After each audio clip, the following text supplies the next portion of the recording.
6ix9ine's world has just been rocked. His closest girl is gone, murdered in cold blood, and the streets are buzzing with theories that won't stop spreading. But here's the chilling part. Hours before it all went down, brand new footage surfaced showing Tekashi himself, caught on camera and saying things that now feel like the spark that lit the fire. Nigga, all your dad, homie. I don't give a fuck who I'm talking about. All of them. Talking about? You ain't your dad, homie. The whispers are getting louder. Some believe those very words may have set the stage for the hit that followed. The date was August 17th, 2025, when the sun had barely started rising over New York. That morning, Ariela Costa, a 29-year-old Dominican influencer and bartender who had become a fixture in the nightlife scene, was discovered slumped behind the wheel of her car on the Cross County Parkway in Mount Vernon. She wasn't breathing. One shot had ended everything. The news broke like a thunderclap. Within minutes, social media feeds and hip-hop blogs were flooded. This wasn't just another tragedy in the city. What made it different, what made it explode, was her link to one of the most polarizing figures in modern rap, Tekashi 6ix9ine. And suddenly the questions started piling up. Was Ariela's death just a cruel coincidence? Or was she caught in a web spun by 6ix9ine's history? A past filled with enemies, betrayals, and dangerous connections. To understand why her death shook the city, you have to know who Ariela Costa really was. She wasn't just a name in a headline. Ariela had carved out a space in New York's nightlife, someone people recognized long before tragedy struck. Instagram and over 115,000 on TikTok, her content, dance clips, modeling shots, everyday vibes, carried real weight. She had charisma that made people pay attention. Fans didn't just watch her, they felt connected to her. But Ariela's life wasn't just online. She worked behind the bar at Icon New York and Starlets of New York, clubs that draw rappers, athletes, hustlers, and influencers into the same room. That's a world where the glamour shines bright, but the risks run deeper. Because in those circles, money and egos mix with old beefs, and things can turn deadly quick. Ariela knew that world well, and the last night she stepped into it would be the final time anyone saw her alive. On the night of August 16th, 2025, Ariela looked untouchable. Her Instagram lit up with stories from Icon New York, the club she knew better than anyone. The clips showed her dancing, smiling, pouring drinks, the picture of someone enjoying life with no idea what was coming. For her thousands of followers, it was just another night of entertainment. But here's the chilling part. Those posts would be her last. Hours later, she was found lifeless in her car on the Cross County Parkway. The same energy that lit up her feed became a ghost, replayed endlessly as people tried to understand how it all flipped so fast. And that's when her connection to Tekashi 6ix9ine took center stage. Because this wasn't just about Ariela anymore. Suddenly, questions spread like wildfire. Was this a tragedy of nightlife violence, or fallout from the dangerous world orbiting one of rap's most notorious figures? Say Tekashi's name and one word comes up first: snitch. It's the label that's stuck since 2019, when he testified against the 9 Trey Gangsta Bloods. In hip-hop, loyalty is everything, and Tekashi's decision branded him permanently. What's your definition of a snitch? Let's start there. A snitch is somebody, I feel like a snitch will do anything to get out of a situation. You know what I'm trying to say? Like a snitch will get faced with something and will just give up their mother, their brother, everybody, their whole camp just to be free. Clips still circulate where he breaks it down himself. To him, a snitch is someone who gives up anyone, family, friends, their whole crew, to walk free. Instead of regret, Tekashi flipped it back, daring people to admit what they would have done in his shoes. But listen to this. That defiance only deepened the divide. The culture never forgave him. Podcast hosts openly joked he'd tell on anybody, and the streets nodded. For them, his name means betrayal. And it gets worse. That shadow doesn't just follow him, it falls on anyone tied to him. If Tekashi thought his explanations would soften his image, he was wrong. In hip-hop, street codes are sacred, and once you break them, there's no way back. For many, 6ix9ine isn't just controversial, he's untouchable in the worst way. What I fold on though? When you took the stand, or when you testified? What I fold on? When you snitched. All right, so let me ask you something.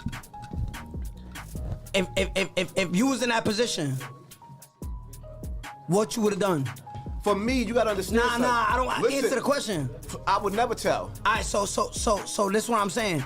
If you was in that position, you would have did that, Tom? Interviews show his defensiveness.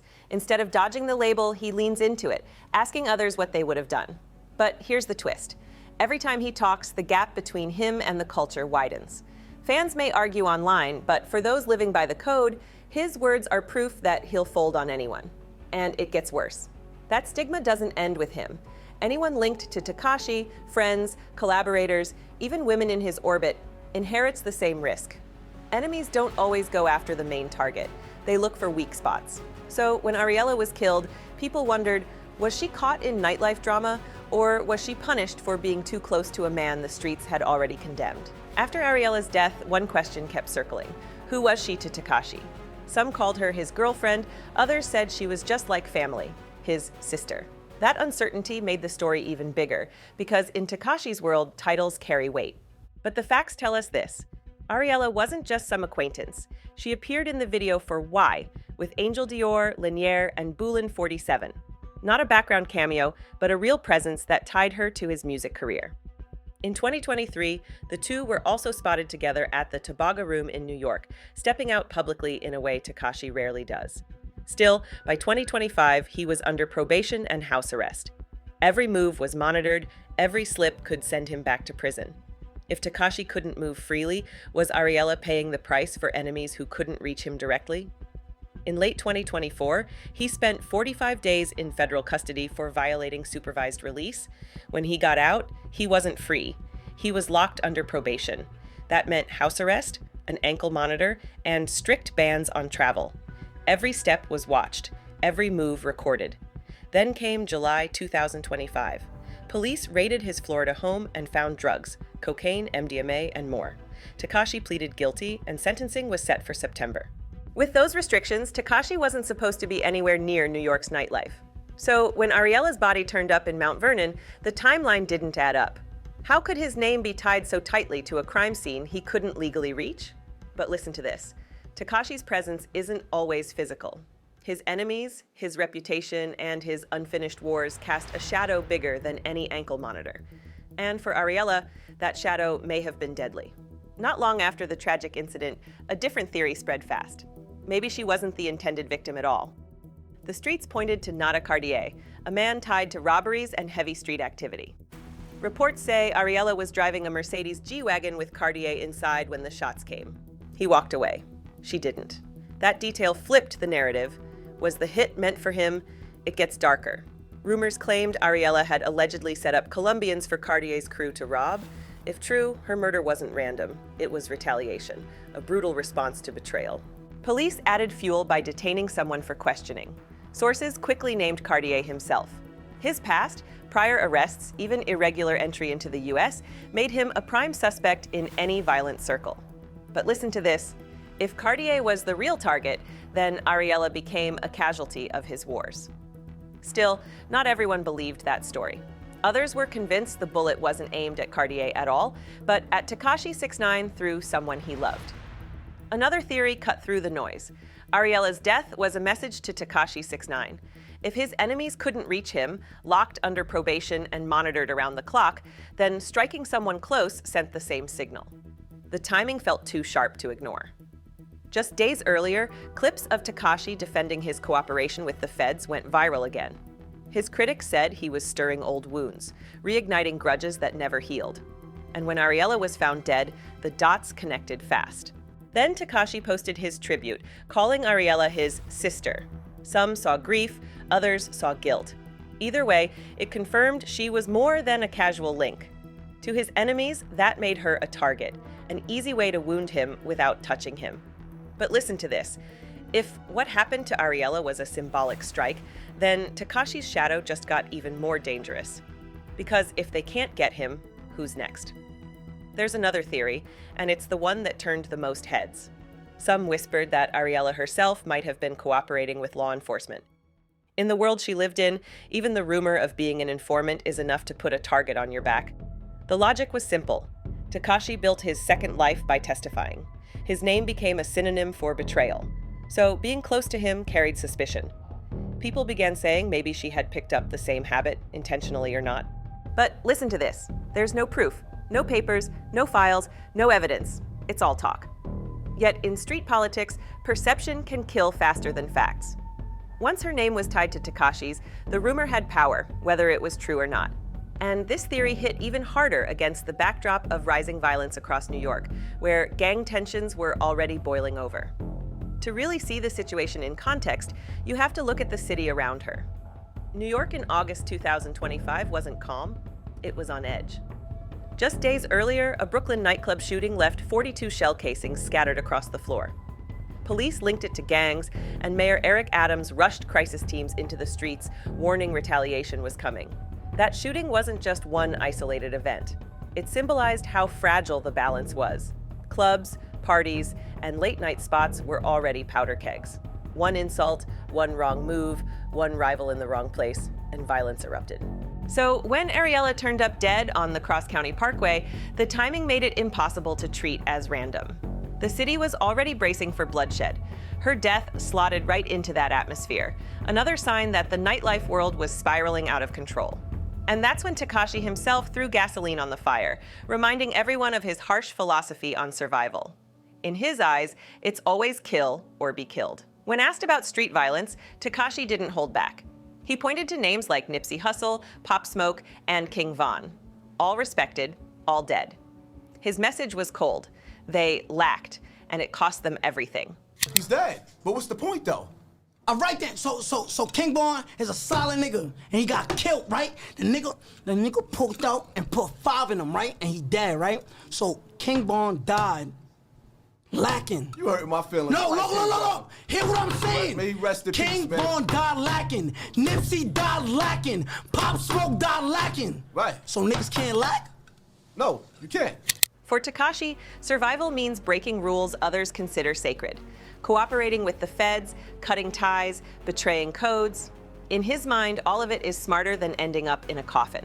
He calls it reality. The streets call it weakness. Police moved quickly, but answers never came. Ariela was found around 8 a.m. inside her car on the Cross County Parkway in Mount Vernon, a single gunshot wound ending her life. The location itself raised eyebrows. A major roadway, yet no witnesses, no clear footage, no immediate leads. It looked less like random violence and more like something planned. Westchester County Police confirmed they were treating it as a suspicious homicide tied to criminal activity, but they released no details. No weapon, no suspects, not even the number of shots fired. That silence only fueled rumors, and it gets worse. Months earlier, Tekashi had already received threats.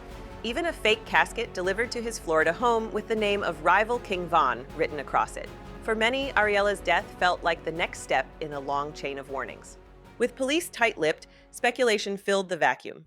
And while the investigation stalled, the community response painted Ariela in a very different light.